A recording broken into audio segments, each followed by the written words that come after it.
அவர் வருவாரா? சங்கீதா அழுது கொண்டிருந்தாள். அப்பாவை நினைத்த அழுகை. அவர் இல்லாத வீடு வெளிச்சத்தில் இருந்தது. அவர் மட்டும் இருந்திருந்தால் இந்த சூழ்நிலை வந்திருக்காது. மனம் பூத்திருக்கும், மகிழ்வு ததும்பியிருக்கும் என நினைத்தபடி கலங்கிக் கொண்டிருந்தாள் சங்கீதா. அறை கதவு தட்டப்பட்டது. திறந்தால் தாத்தாவும் பாட்டியும் உள்ளே வந்தனர். அவர்களை கண்டதும் அவரது அழுகை இன்னும் அதிகமாகியது. அப்பாவை பிரிந்த துக்கம். சங்கீதா, இதை பார்மா, மகன் இல்லாத துயரம் எங்களுக்கு மட்டும் இல்லையா என்ன?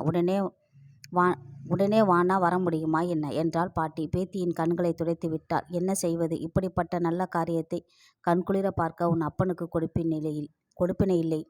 அவன் இல்லை என்கிறதால உன் கல்யாண காரியத்தை நடத்தாமல் இருக்க முடியுமா? கண் கலங்காமல் அலங்காரம் பண்ணிக்கோ என்றார் தாத்தா.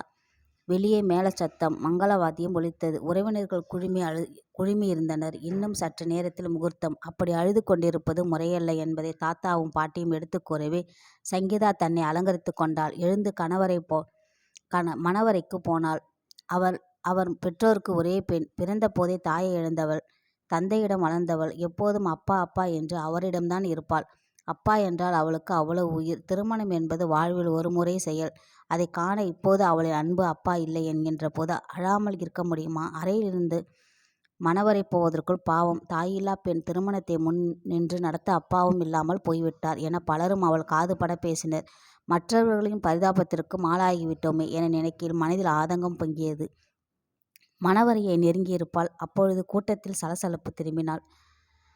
கூட்டத்தை விலக்கி கொண்டு வருபவர் அப்பா என கூவிக்கொண்டு ஓடினாள். தழுதழுப்போடு கட்டி கொண்டாள் சங்கீதா. ஒரு பெரிய நிறுவனத்தின் சார்பில் வெளிநாடு போயிருந்தார் அவர். திருமணம் ஏற்கனவே நிச்சயம் செய்துதான். முகூர்த்தத்தின் முதல் நாள் நாடு திரும்பும் முடிவோடு வெளிநாடு சென்றார். அந்த நாட்டில் உள்நாட்டு குழப்பம். விமான போக்குவரத்து ஸ்தம்பித்து ஒரு நாள் தாமதமாக நாடு திரும்பினார். நல்ல வேலை, மகளோட திருமணத்தை பார்க்க உனக்கு கொடுப்பினை இல்லாமல் போயிடுதோ என்னமோன்னு நினைச்சோம். சரியா முகூர்த்த நேரத்துக்கு வந்துட்டே.